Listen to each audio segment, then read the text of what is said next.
Hello, this is the first video in this little mini series that will cover the Minecraft implementations of all of the topics that we have covered so far in this module.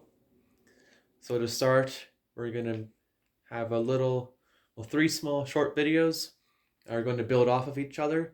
The first one's, so this one is going to cover half adders, and then it's going to build off of that to make a full adder. We're going to build off of that to make a full 4-bit ripple carry adder. So to start off, we're going to find our space that we want to build this whole contraption. So we're going to start off with the half adder.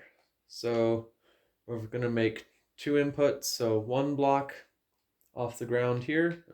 That's going to be our first input, and then 2 blocks away from that, we're going to place our second input. Then levers on both of these. So we're going to start off with an XOR gate. So we're going to build this 2x4 shape, a rectangle. We're going to have comparators on subtract mode right here, and then dust on all of these other blocks.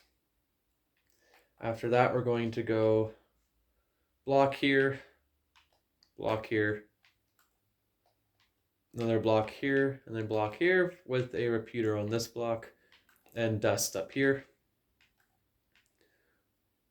Then we're going to take an output from this repeater, and this is going to be our XOR gate.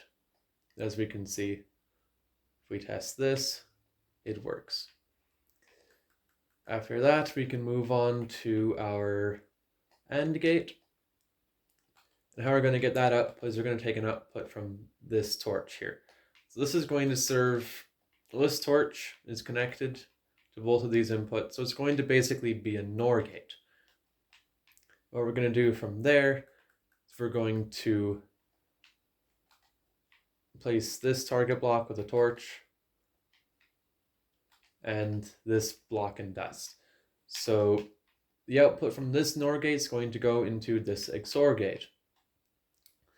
So this is going to be our AND. And how this is going to work is we have the XOR gate.